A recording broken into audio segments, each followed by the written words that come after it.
radiopsy.com. Connaître pour bien-être.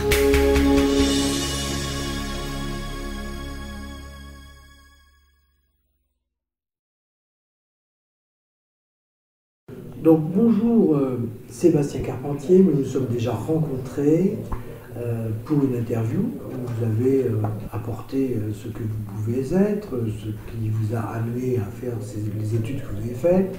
Bon, on va rappeler rapidement bien sûr, hein, vous allez le faire rapidement.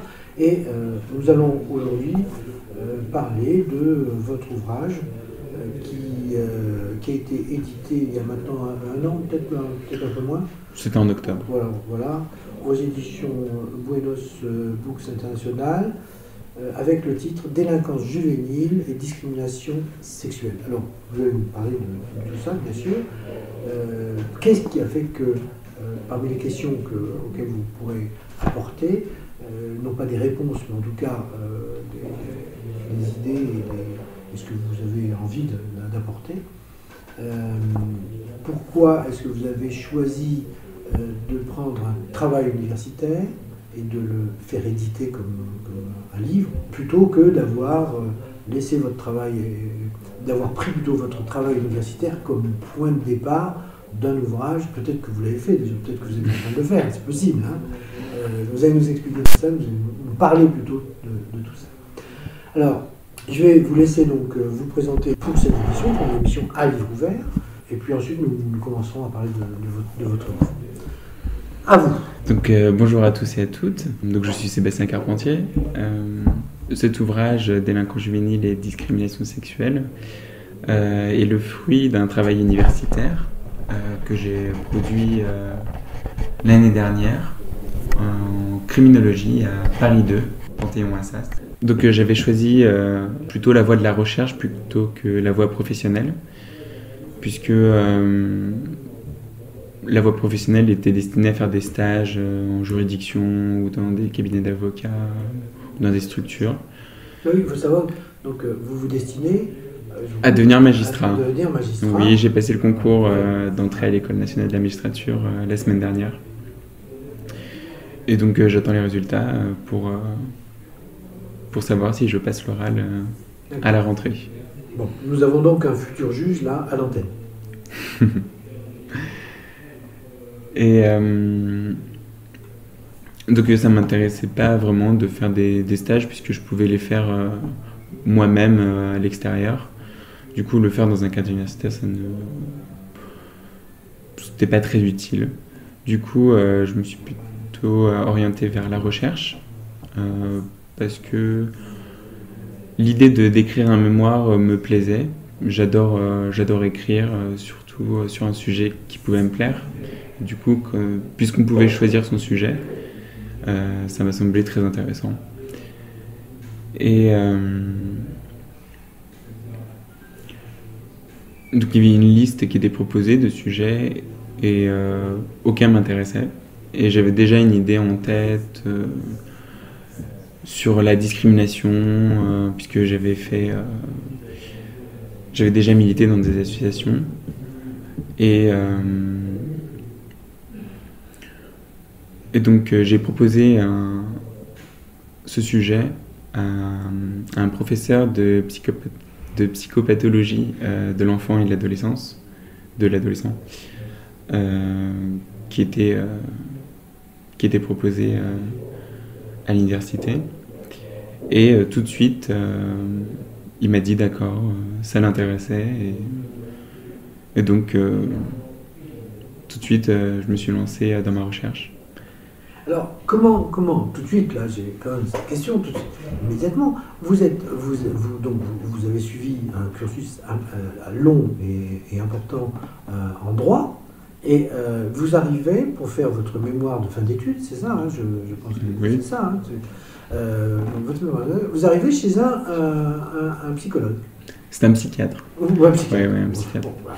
Vous arrivez alors, moi je veux bien, le contraire, je trouve ça très, très, très intéressant et très, très important aussi, d'ailleurs. Mais j'avais fait une double licence en droit et philosophie. Oui. Et j'avais choisi la philosophie parce que ça m'intéressait, je l'avais découverte en terminale. Donc je voulais la poursuivre. Mais s'il y avait eu un double cursus psychologie et droit, j'aurais plutôt opté pour ce parcours. Parce que c'est vrai que la philosophie, la psychologie, ça permet de se poser des questions et d'essayer d'apporter des réponses. J'avais découvert en même temps que la philosophie la psychanalyse, les questions sur la conscience, sur l'inconscient, ça m'intéressait vraiment.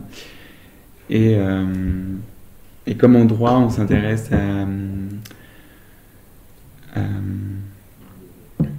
à la personnification de la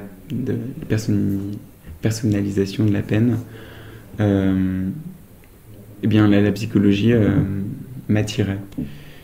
Et donc, ce parcours n'était pas proposé.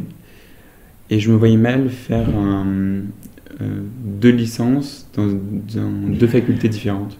Ça aurait posé des problèmes de logistique, tout simplement. Donc je me suis orienté en philosophie. J'ai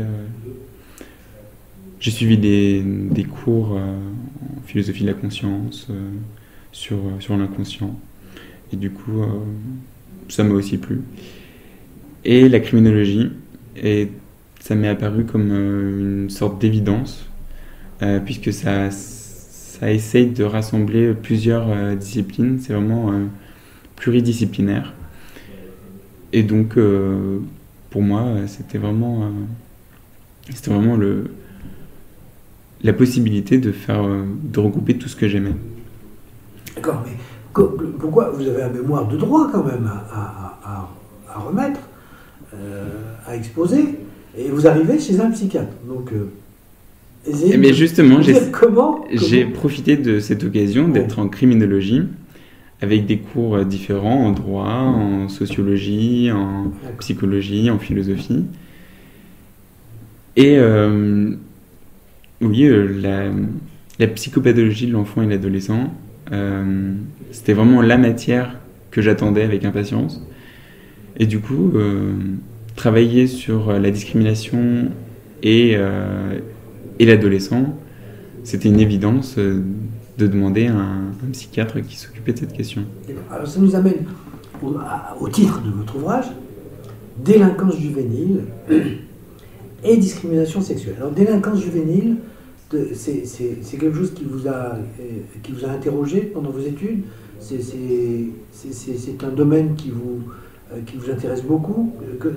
Qu'est-ce qui a fait qu'à un moment vous avez choisi, vous êtes en tout cas intéressé à des délinquances juvéniles plutôt qu'à autre chose, plutôt qu'à un autre domaine? Mais en licence, j'ai eu un cours de philosophie de l'éducation.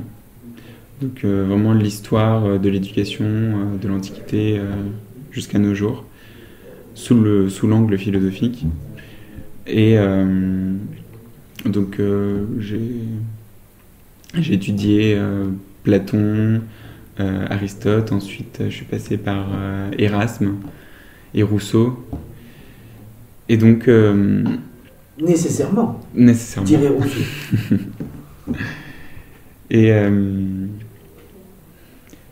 Et pour moi, vraiment, l'éducation, c'est vraiment fondamental. Et je pense que tout se joue dès la petite enfance jusqu'à l'adolescence. Et donc, c'était vraiment sur cette période-là, c'est une assez courte période, sur tout le long de la vie. Et c'est vraiment ce qui donne toutes les facultés pour pouvoir vivre sa vie pleinement ensuite. Et justement, tous les problèmes viennent de cette période. Et donc, c'était vraiment, pour moi, dans une criminologie pratique, la base. Et du coup, en plus, j'ai eu l'idée de devenir juge pour enfants. C'est vraiment une fonction qui m'attire. Donc, la délinquance juvénile, c'était... D'autant que c'est quand même aussi un phénomène sociétale. Et on en parle de beaucoup, plus en plus, oui. Voilà. Et justement, c'est pour cette raison aussi que... parce que les discours actuels, plutôt sécuritaires, je pense qu'on revient... c'est assez dangereux de revenir sur l'esprit de l'ordonnance de 1945 qui vise à plutôt privilégier les mesures éducatives que les sanctions pénales à proprement parler. Parce que l'adolescent et l'enfant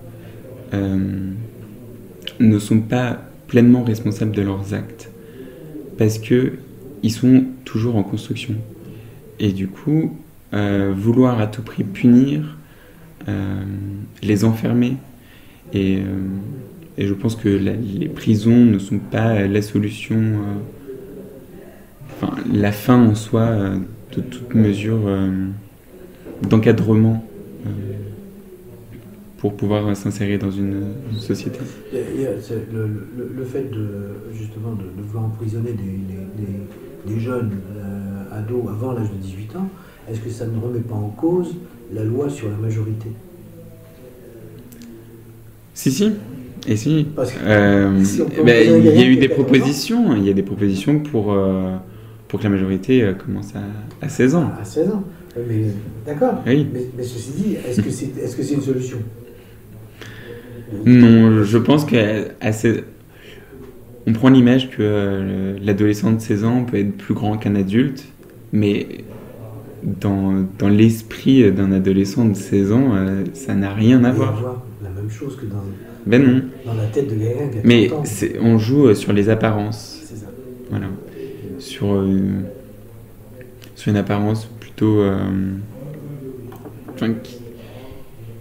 qui n'est pas sécurisante. Si on voit un adolescent de 16 ans d'1m80, évidemment, avec une carrure imposante, bien sûr, ça peut faire peur, ça dépend le lieu, l'endroit. Puis on joue trop sur un sentiment d'insécurité, qui n'est pas forcément la réalité de la délinquance à proprement parler. Alors, votre titre, c'est délinquance juvénile, mais il y a aussi la suite, c'est discrimination sexuelle. Alors, le sous-titre, comprendre, prévenir et lutter contre le sexisme et l'homophobie à l'adolescence. Alors, là, c'est une partie, en fait, de la délinquance juvénile, oui, ou de ce qu'on peut trouver là-dedans.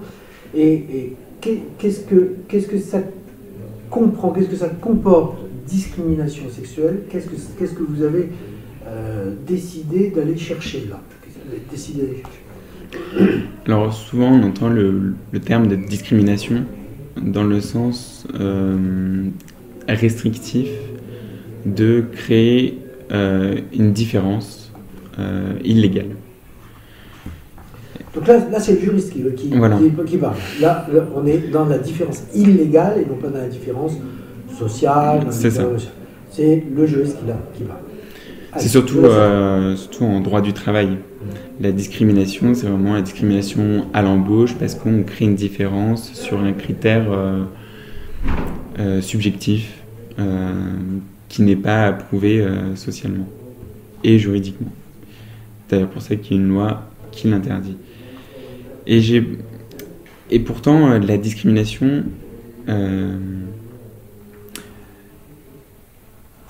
La discrimination sexuelle, en fait, c'est une différence qui stigmatise, qui porte atteinte à la dignité de la personne, et ça regroupe plusieurs phénomènes, le harcèlement, l'injure, la diffamation, la violence physique et morale et verbale.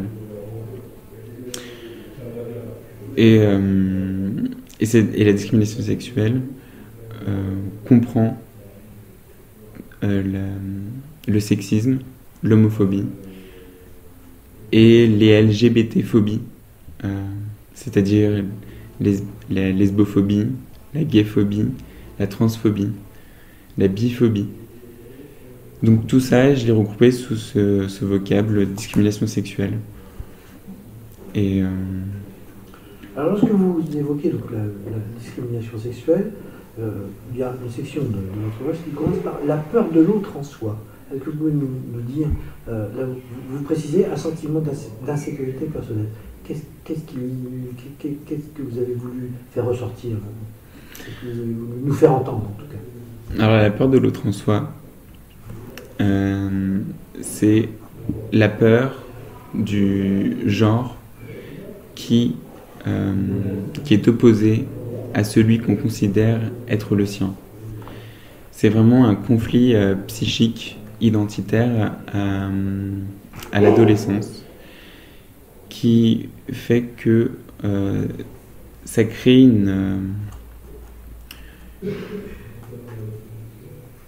en fait, il y a une faille narcissique à l'adolescence qui fait que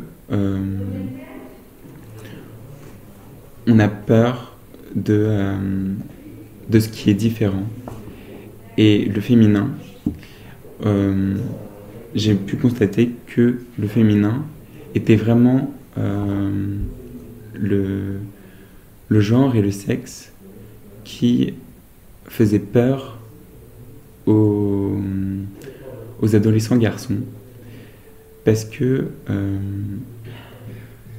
il y a une valorisation du pôle masculin, et qui dit valorisation dit rejet. Et vous pouvez nous en dire un peu plus? Parce que là, qui dit valorisation dit rejet, je pense que ça demande à être un peu plus développé, parce que sinon on risque de perdre l'oreille de nos auditeurs.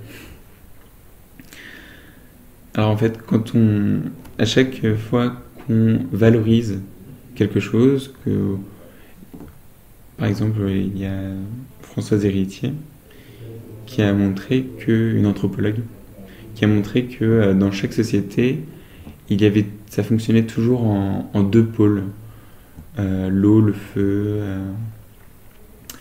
le féminin, le masculin, le soleil, la lune, le jour, la nuit. Et il y a toujours une valorisation d'un seul pôle. Et cette valorisation crée une dévalorisation de l'autre pôle. Et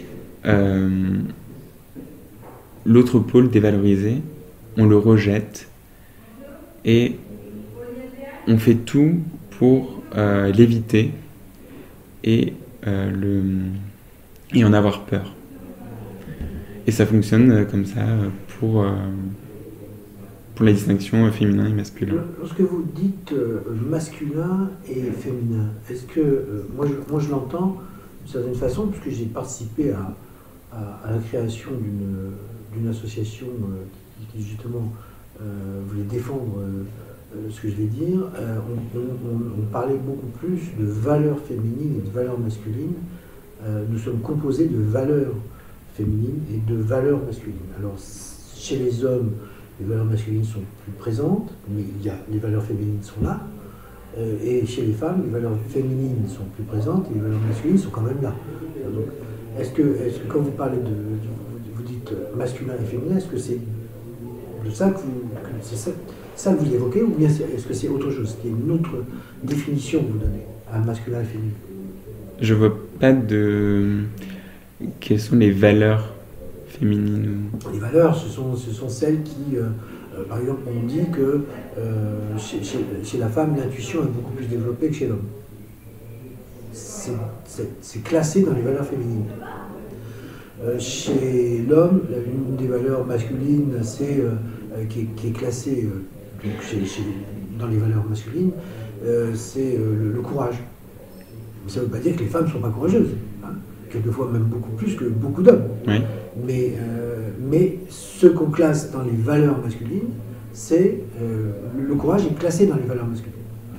Oui, donc ce sont deux exemples. Et surtout, en fait, ce que j'entends par la peur du féminin, le féminin, c'est conçu comme ce qui est pénétré. Et c'est pour ça d'ailleurs que les gays sont considérés comme faisant partie du féminin. Et c'est d'ailleurs pour ça que le sexisme et l'homophobie sont regroupés. D'accord. Ça fonctionne de cette manière. C'est vraiment l'être pénétré. Donc c'est un autre plan. Moi, je me situe Ouais. sur un plan psychologique, beaucoup plus psychologique. Moi, vous êtes beaucoup plus sur le monde du corps, en fait. Non. Mais ça marche. Enfin, c'est vraiment une structure psychologique, puisque ça fonctionne vraiment comme un préservatif psychique. Alors oui, vous évoquez ça dans votre ouvrage, préservatif psychique. Je l'emprunte à un... Ah, vous l'avez emprunté? Oui, je l'ai emprunté. Parce que c'est quand même... Ça vient pas de moi, je le mets entre guillemets. Vous l'avez emprunté à qui alors? C'est Daniel Welzerlang. D'accord. Qui est psychiatre, non? Qui est... Je ne sais plus, je crois qu'il est psychologue. Oui. D'accord. Donc bon, préservatif psychique, c'est fort, hein? Oui. C'est costaud, là. On peut dire que ça peut aller même très loin si on va chercher... Je me suis aperçu que, et puis on peut le constater soi-même, les garçons fonctionnent vraiment de manière à ce qu'il y ait des frontières vraiment rigides entre les filles et les garçons. Par exemple, on peut prendre le sport.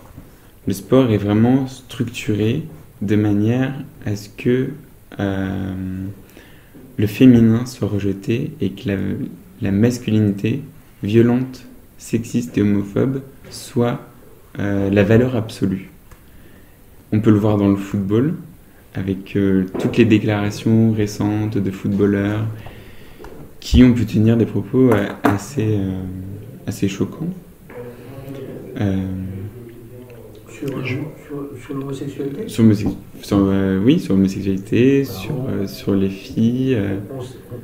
On sait que parmi les footballeurs, il y a quand même... oui. Les homosexuels sont assez bien représentés. Hein. C'est, en tout cas, on peut entendre.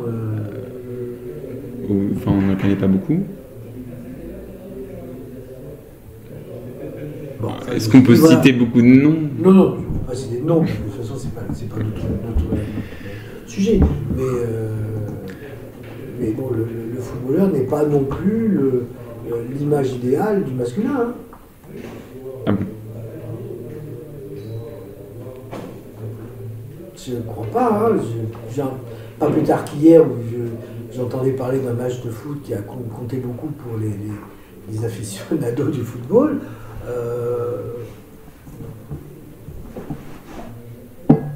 Ce que j'entendais des footballeurs, de leur image, c'était pas forcément une image très positive. Hein. En tant qu'homme, hein, en tant que masculin. Hein. Enfin, c'est que des hommes qui jouent. Faut pas parler d'homosexualité dans les vestiaires. Ah non, si on dit. Parler, mais ceci dit, ça n'empêche quand même pas qu'elle est là. Hein. L'homosexualité. Non, mais elle n'est peut-être pas dans les vestiaires des machins, mais certains footballeurs, d'ailleurs certains ne le cachent pas. Hein, oui, c'est d'ailleurs pour ça qu'ils sont assez mal vus. Voilà. Et certains ont perdu des contrats avec eux. Oui, mais on voit très bien que c'est rejeté. Mais bon. Alors, là... Non, mais on voit très bien que les garçons jouent beaucoup plus au foot, ou jouent dans des sports d'équipe où on rejette la fille parce qu'elle est considérée comme inférieure, parce qu'elle joue mal, on considère qu'elle... Et même, il y a des rapports qui montrent très bien que les sports à l'école, les professeurs choisissent plutôt des sports que les garçons préfèrent parce que les garçons sont plus perturbateurs et du coup, les professeurs ont la paix dans la classe. Et les filles sont rejetées parce qu'on n'attend pas d'elles qu'elles soient bonnes en sport. Et les sports dits masculins comme le foot, le basket, l'athlétisme, ces sports-là sont à l'école, mais par contre, l'aérobic, la danse, il n'y a pas ce genre de mixité au sein de l'école. C'est ce qui crée cette valorisation de la masculinité. D'accord. Donc, ce que vous essayez de nous faire entendre, c'est que quelque part, il y a un déséquilibre, même pas quelque part, un peu partout d'ailleurs, Oui.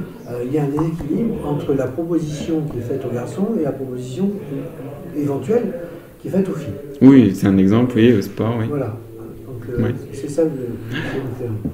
Alors, une phobie de l'indifférenciation des sexes et des genres, la police du genre. Qu'est-ce que vous avez voulu nous... Alors là, c'est moins du côté de la psychologie, c'est plutôt de la sociologie. Alors la police du genre, ce n'est pas de moi non plus. Je le reprends à Elsa Dorlin, qui est philosophe à Paris 1. Et psychanalyste, non? Non, Non. non. Philosophe. Philosophe, oui. Elle travaille sur cette question aussi, sur les discriminations, le sexe, la race. Et donc on voit très bien que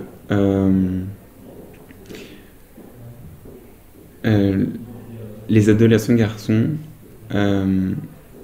comme il faut rejeter le féminin, créent des frontières, même physiques, et dans leur environnement.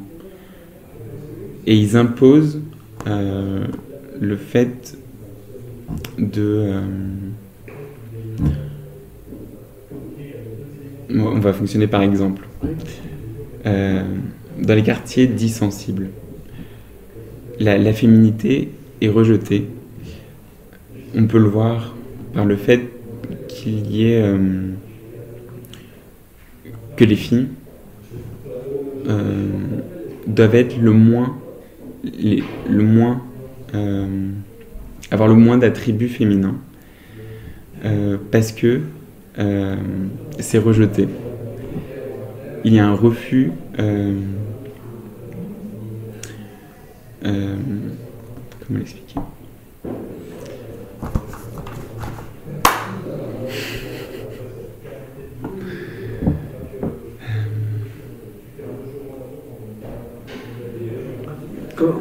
Comment vous, lorsque vous dites bon, les attributs féminins sont rejetés, ou en tout cas, je ne sais pas s'ils sont rejetés, ou c'est peut-être interdit, ou peut-être... En fait, on fonctionne souvent par rumeur. La rumeur crée vraiment un harcèlement global des filles. On peut le voir dans le métro, avec tous ces regards, parfois ces cris envers les filles, ou parfois des mains baladeuses. On voit vraiment une structure qui crée un harcèlement qui est aux filles, qui s'applique sur les filles et sur les LGBT en général. Parce que c'est vraiment le refus du féminin. Et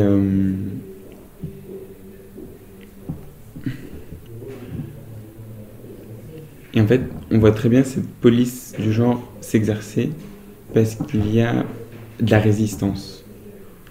Parce que les filles s'assument de plus en plus, et les LGBT également.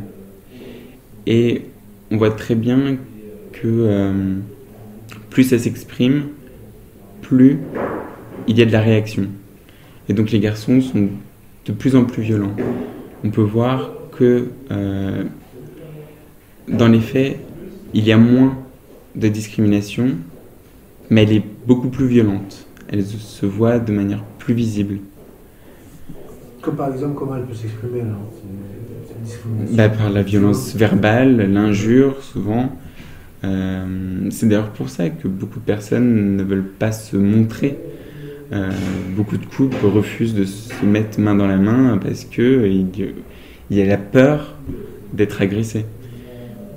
Et donc c'est souvent l'injure, et ça peut passer aux violences physiques. Et on peut le voir avec des faits très récents.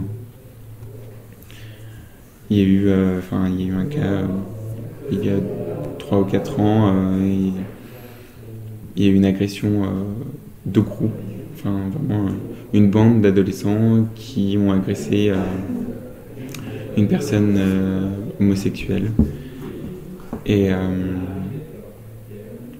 Et il y a eu un procès en assises, les circonstances aggravantes ont été reconnues. C'était vraiment particulier. Il me vient vous évoquez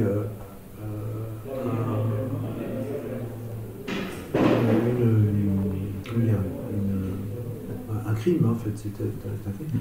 Il me vient à l'esprit aussi cette affaire, maintenant on n'est pas forcé d'en faire état, si on veut, hein,